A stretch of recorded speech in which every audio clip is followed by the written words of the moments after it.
Invite Pete up here to share about taking place transition and what have you. And so give it up for the big dog, Pete Scazzero, everybody.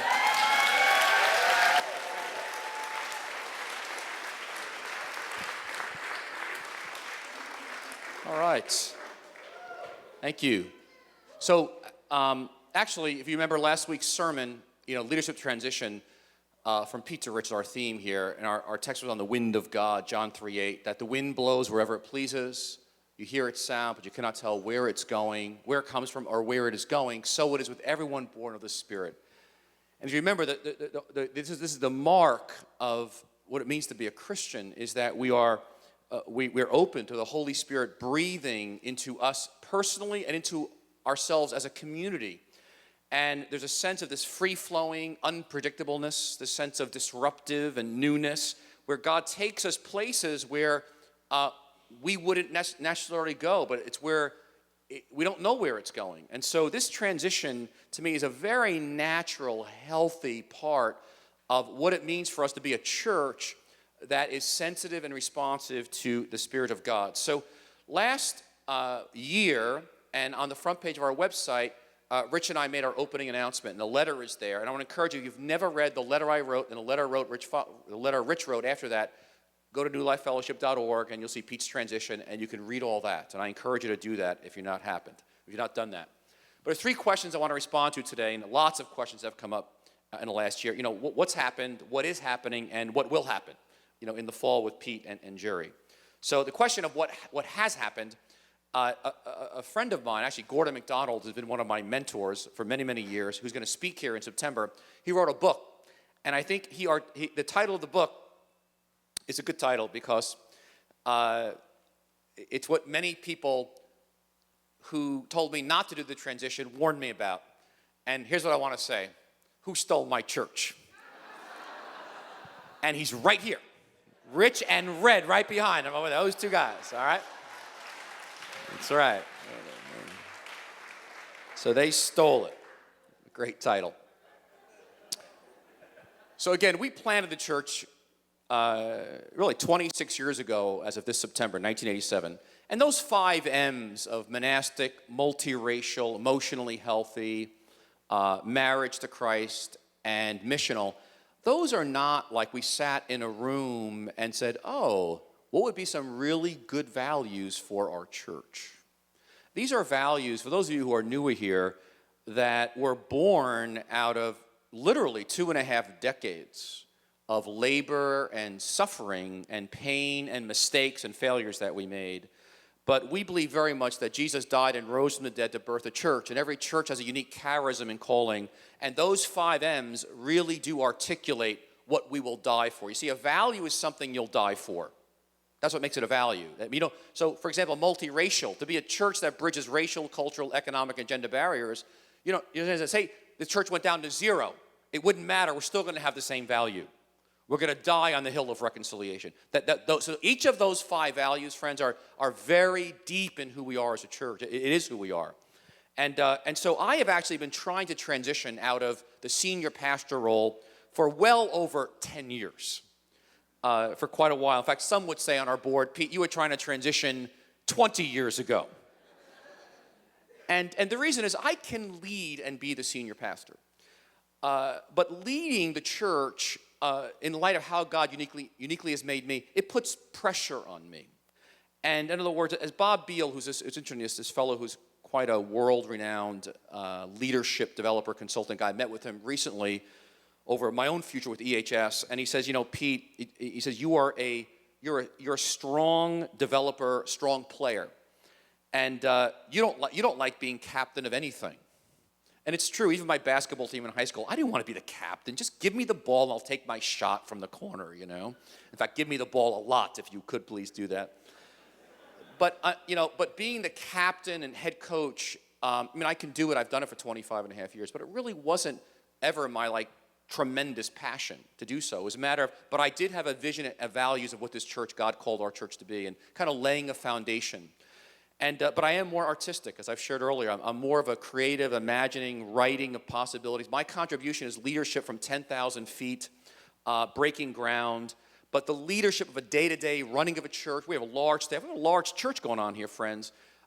It was never my best contribution. And so 4.5 years ago, in 2009, early 2009, Jerry and I knew the time had come. We had to put a stake in the ground because the church was never going to ask us to transition because the church was going well.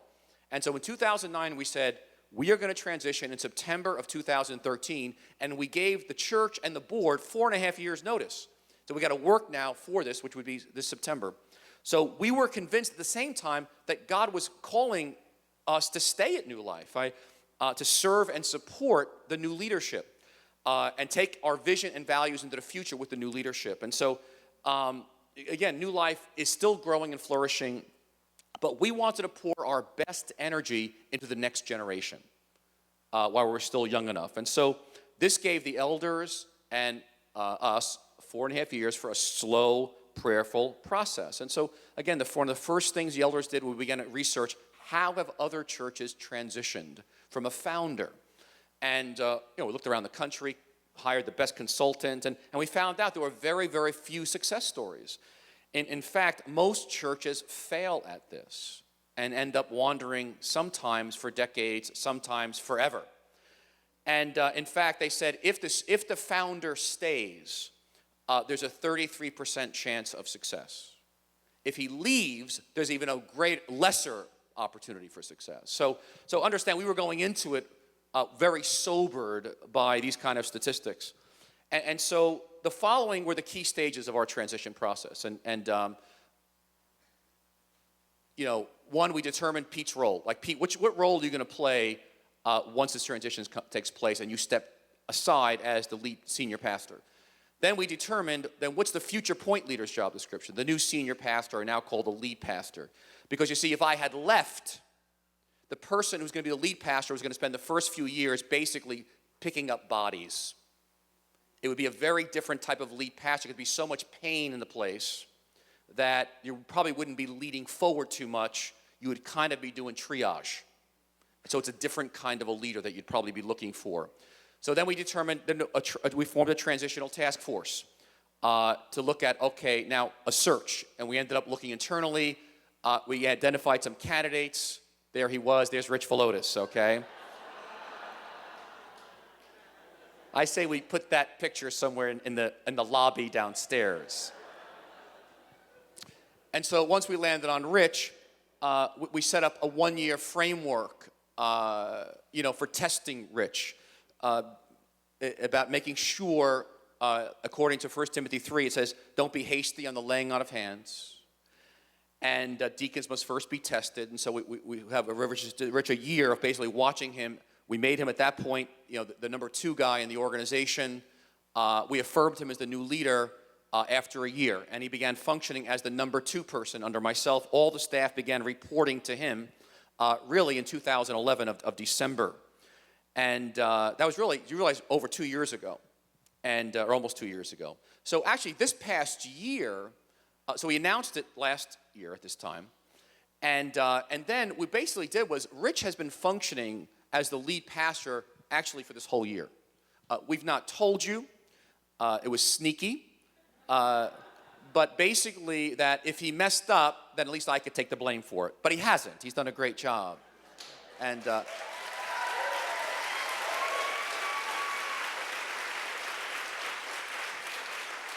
so in other words, that we would have a year that before it actually became official, that we would function in our respective roles. So in other words, Rich has been actually functioning as the lead pastor for the last year. And I've been functioning in my new role as teaching pastor and pastor at large. And so, as you know, it's been a great year. So the wonderful thing is we're only going to build on this year going into next year. So it's not even a big change for us as a community here. And really, we've had I think for Rich and I, and then with Red, I think we've had a wonderful year together. I think for myself, and I'll speak for Rich, I think it has far exceeded our expectations in terms of the joy. It has been wonderful to work together. Rich, to me, brings gifts of leadership that are uniquely suited to be the senior leader, or what we call him, lead pastor. That's the new term for senior pastor. I think this means old, but it's a lead pastor now. Senior pastor is in now cyberspace and oblivion. But again, people ask me, repeatedly ask, do you miss leading those staff meetings? Do you miss this and that? And the answer is, it has never even entered my mind. Honestly, it's been pure heaven for me. And then Red, again, we call Red, we joke around, because Red is, as you know, the executive director of CDC, and he doesn't really want any other title but that, so now we just simply call him the number 2. And but Red brings such a strong set of executive skills to the table and leadership gifts that the synergy of Rich and Red has just been, I don't know what word to use, but phenomenal. And Red is exceptional in and of himself. And so really the two guys together, guys, it's like we get 2 for 1 here with Rich and Red. And I just want to again highlight the elder board, who really bore the weight of the process before it actually went public, which was quite a weight to carry. From Jake to Andrew to Greg Arnold, who's now moved to Atlanta, to Bonnie, Kelly, Carol Oliver, and now Myrna and Tom Daniels are on the elder board. And now we have body elders, Jake, Walter, Jackie, and then actually I will become a body elder as of September and join them. So the question I keep getting asked is, well, okay, that's what's happened. Now, what's happening now? What's your, oh, I'm sorry, what's up? Oh, yeah, in fall 2003, so in September, October, we will have a celebration evening for me, kind of like a little bit of a closure, and then we will have an installation of Rich, October 6th, and we'll talk about that. So this fall actually is really a major move for us that we've been building up to for 4.5 years, and it's obviously extremely important. So with that, what's my new role going to be? And everyone keeps asking me, what's my new role? I mean, even today, as I came in, someone said, oh, people are really down about your new role. And I said, well, what are you down about? We said, I don't know, it just feels bad, And so let me try to lay it out here. So number one, this is basic, the framework of my job description. My number one job description is, my first priority is I am the chief champion and cheerleader of Rich, Red, the staff, the elder board, and all of you. I mean, that is my number one job. And there isn't a church anywhere in the world like New Life Fellowship Church. I love our church. Do we have flaws? Absolutely.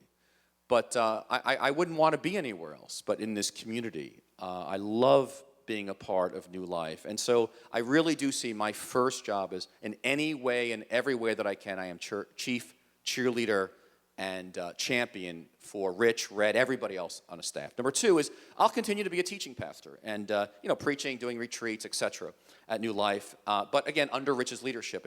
And so like this year, I would not initiate something that Rich wasn't interested in doing, but and which is great for me. And it's been wonderful. And fortunately, we have the same heart, and I appreciate the freshness he's bringing, the unique set of gifts he's bringing to the table. And for me, it's just wonderful. I'm so hopeful for the future.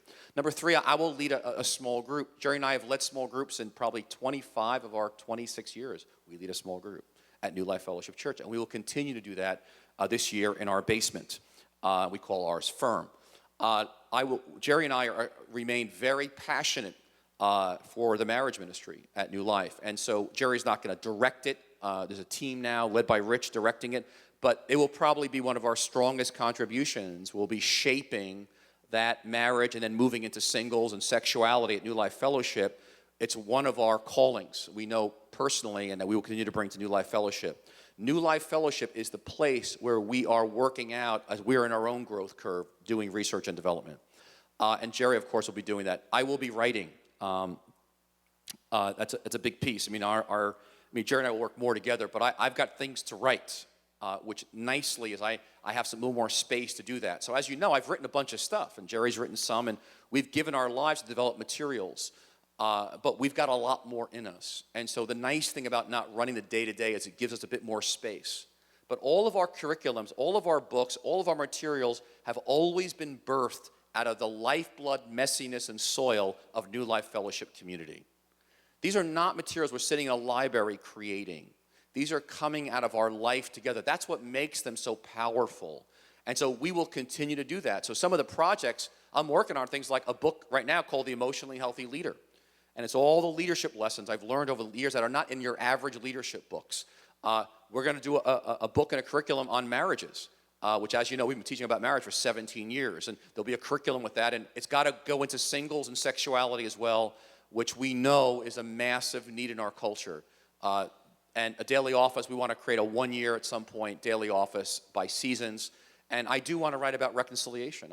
New Life is probably the most multiracial church in North America. The most. And God has brought us somewhere, and it didn't just happen by accident. And we've learned some very deep lessons here that at some point need to be put down and written. And so anyway, these are some of the projects. I just feel like I've got enough here to write till I die. And so, but a part of my life will be getting away to write. And so I've asked the writers group if they would consider taking me in, but they told me they're full. But I can come in as a guest, which is wonderful. And I will also then, in terms of my role, besides writing, I will bring a piece to global partnerships, and I will bring the riches of New Life Fellowship to the world.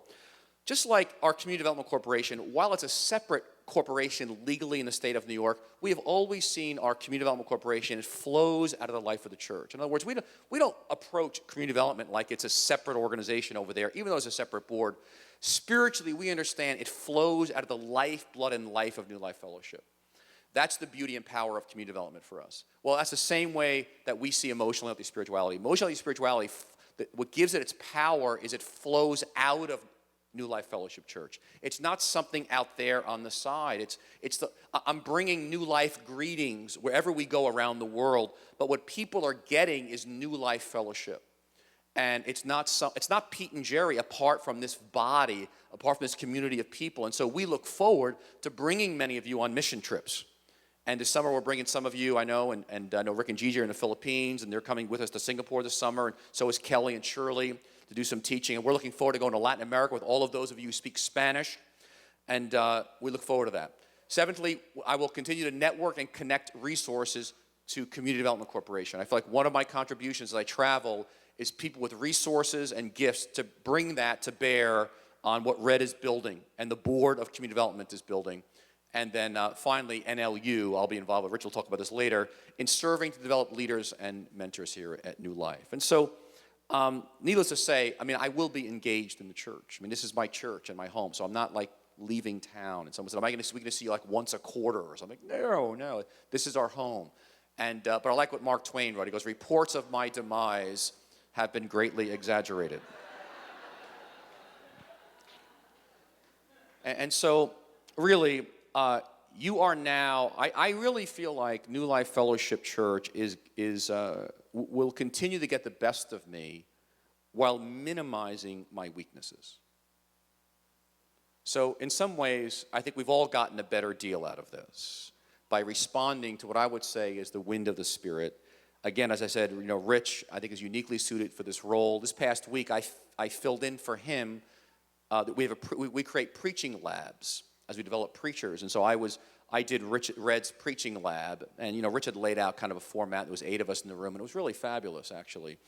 And I just think that's kind of, a new thing, a fresh thing that Rich has brought to bear of developing preachers. And I know, Red did a great job today, and I think Red is so uniquely suited for that role.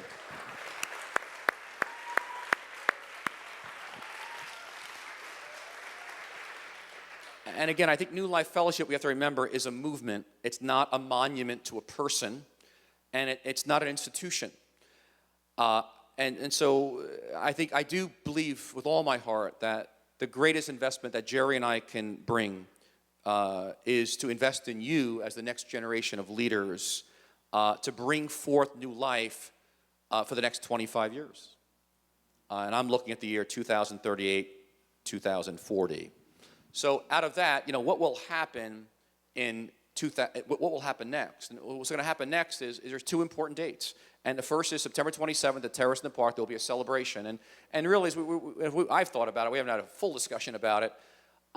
In some ways, it's both a wake and a wedding, in a sense. It's important that we mark an ending. In that we have functioned for 26 years in this role, Jerry and I understand there's a bit of grief in that, and it's almost like important not just for us to have the event, it's important for the church to have the event at Terrace in the Park, and then what's interesting is Jerry's going to preach 2 weeks earlier about what are what did she learn in being in her role for 26 years?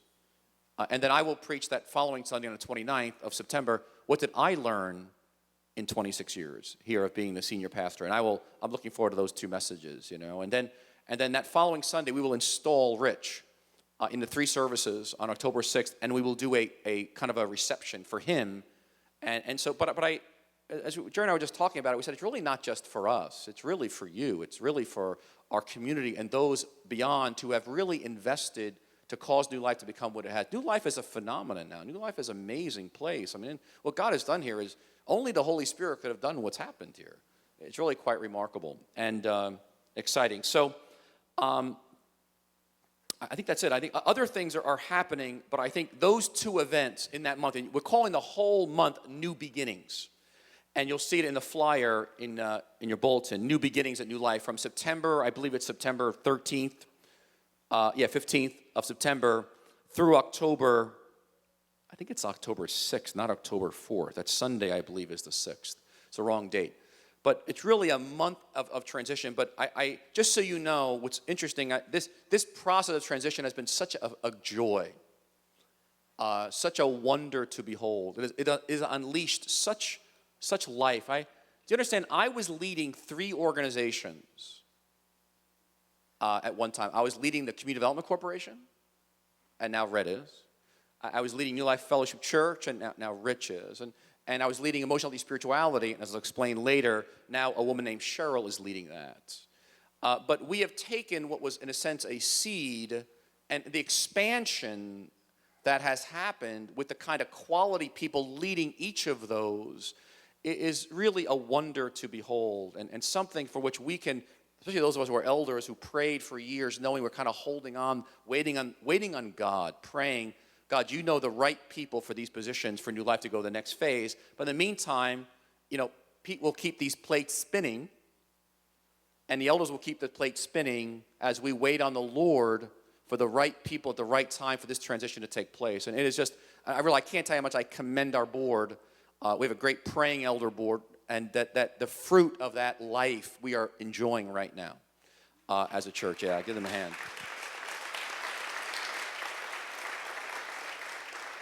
So with that, Rich, let me hand it back to you, and then I'll come back a little bit later and talk about EHS. Awesome.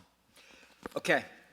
So that gives you what has happened, what is happening, what will happen, and particularly in the fall. I wanted to give my piece about where we're going in terms of just 3 things here. Where do I see us as a church? What are we doing? And then Pete will come up, share about emotional healthy spirituality, and then Red will share a little about our CDC, about where we're going. And let me just say this. I was at Disneyland. I was on vacation last week, and I came across this quote that was in Disneyland. And it said, Disneyland will never be completed. It will continue to grow as long as there is imagination left in the world. And this is Walt Disney, who, when he began Disneyland, this is what he said. And I thought, wow, what an amazing statement that the church should learn from. That the church will never be completed, New Life will never be completed, because there's still imagination left. There's still passion left. There's still an imagination that's fueled by the Holy Spirit of God. And I believe New Life, we have some things to do here that God has given us. And so 26 years have been amazing, the fruit God has given. But New Life Fellowship will never be completed. It will continue as long as there is imagination, passion left in the world. And so what do I see in terms of where we're going? There are just 3 things I want to mention here. And these are things you're going to be hearing a lot about in the months to come. But the first thing is finishing our lower level. As I mentioned, we were at a place where our lower level was just filled with debris, and it was an old bowling alley, and we've transformed it. And we're making some significant progress there. And I would just skip here. Red's going to show some more detail. But this is what I want to say about this. A couple of weeks ago, myself, Red, and Pete, we were in Manhattan meeting with an organization. And as we're thinking about raising money and thinking about how we're going to finish our building, and overall, to get up to code was $300,000 so that we could finish just getting up to code. The large project that we want to do is about $1.2 million. And that is to really renovate the entire building. A new elevator, thank you, Jesus, all that stuff there. And so we're thinking about how in the world is God, how are we going to do this? How are we going to be able to, raise this money? And so we prayed, so we met with an organization. And as we're in this meeting, by the end of the conversation, God shot an arrow our direction. And this is after some significant conversations that Pete and Red have had with this organization. And at the end of the conversation, they gave New Life Fellowship $250,000. And then they said, we'll give you also a matching gift of $500,000 as well. So $750,000 a gift. That's, to put it in perspective, people let me know immediately, that would be the second largest gift that we've ever received in our 26 years of New Life Fellowship. Talk about shooting an arrow, yeah.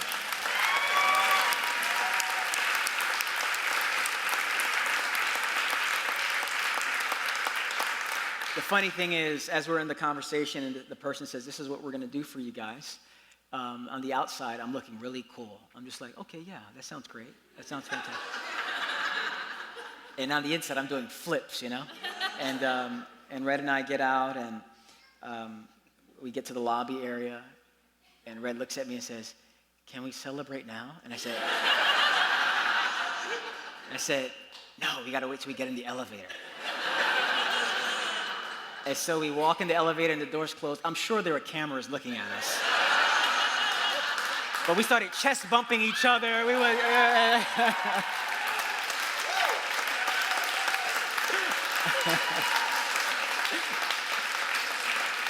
I'm sure people were looking at us going, look at these guys. And then we had a nice hot drink at Starbucks to celebrate, And I say that because God shot an arrow our direction. A significant arrow. That's $750,000 that now we don't have to raise.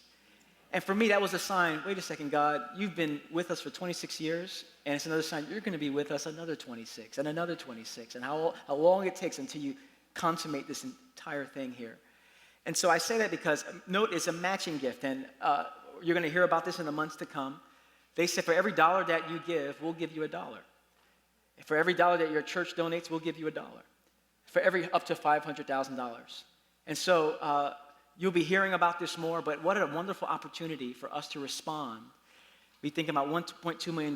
Beyond that, God has so much for us, and God shot an arrow our way. And so our first goal is to finish our lower level so that we can make it accessible, and not just accessible, it could be a dynamic environment for kids and for youth and for our community, not just something that we're just saying, it's okay, a dynamic environment for people to come in here. That's right, get excited back there, so that we can finish that. That's number one. Number two, Pete mentioned this, New Life University. Last year we talked about it, and this past year we really were working, if it were on the engine. We're looking at how is this thing going to work? How are we going to make this thing work? What are the things that need to be part of that? And so Pete, myself, Rosie Canfield particularly, we've worked on what are we trying to do with New Life University, which for me, it's an intensive leadership development program, course, if you will.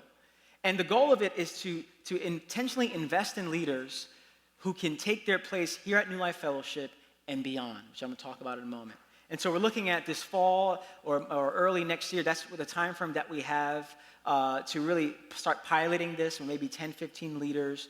And it's an intensive leadership development, mentoring, discipleship, so that whoever takes this course and is in New Life NLU really is developed as a leader to start taking their leadership gifts above and beyond what they're doing right now.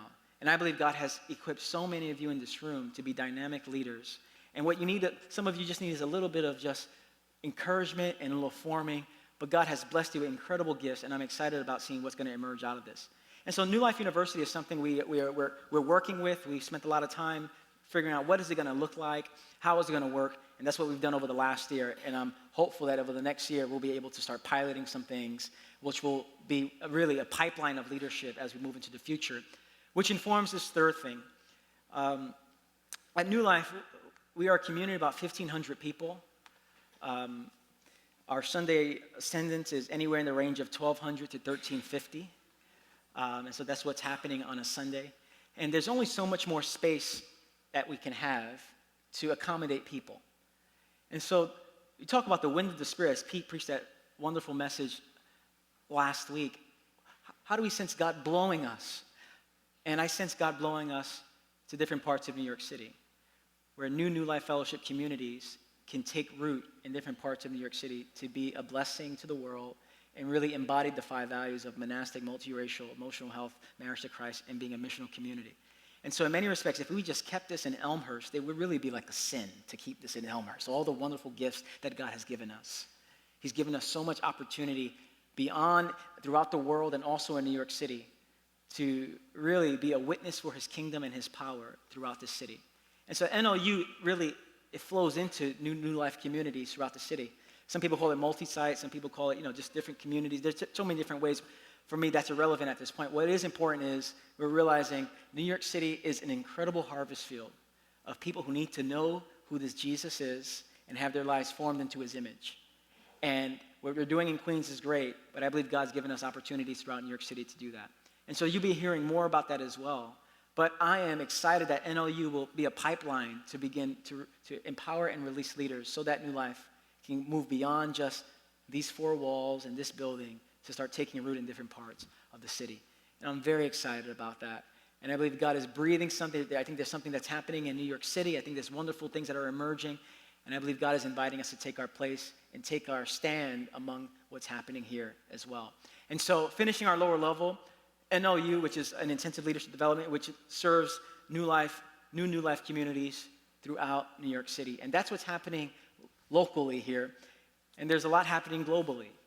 As we look into the future, as we look at our vision of New Life Fellowship going beyond New York City to different parts of the world and how that coincides with emotionally healthy spirituality. And so I want to invite Pete again up here, just talk about the future of EHS and what God has for us. Again, this is not just a separate thing where it's just Pete and Jerry. This is New Life Fellowship having influence throughout the world through them and through other folks in our congregation as well. And so Pete, why don't you take it away with EHS?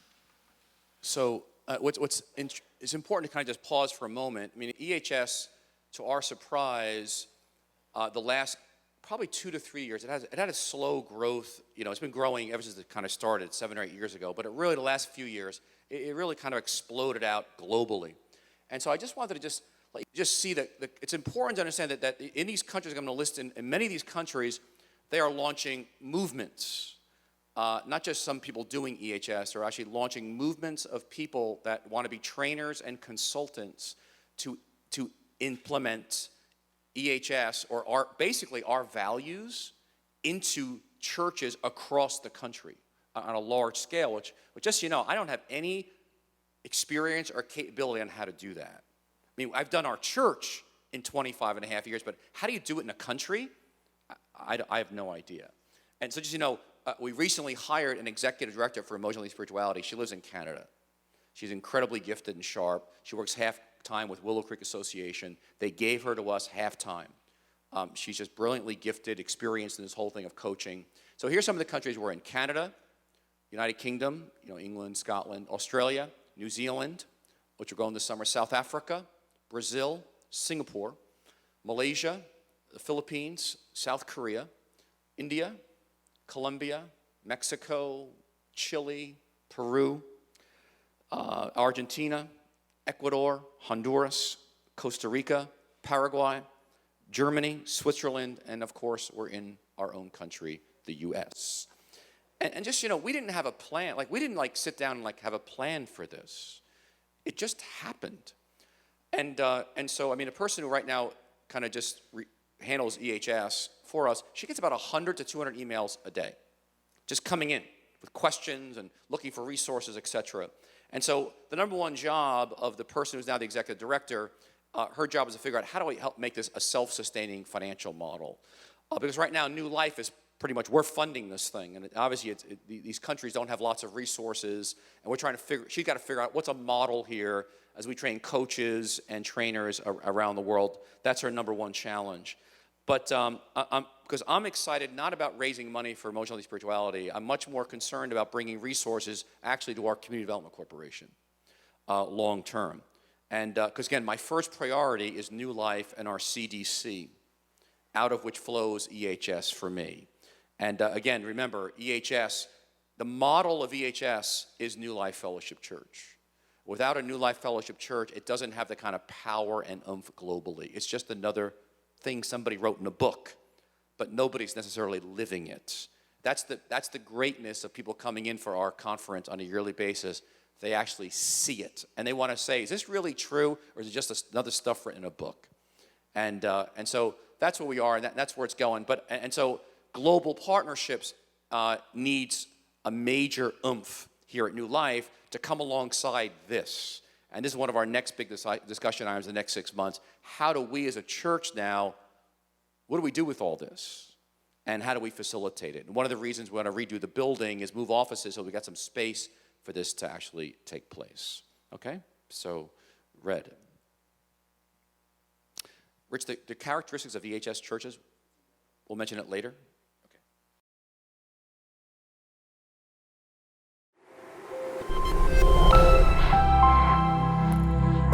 Okay.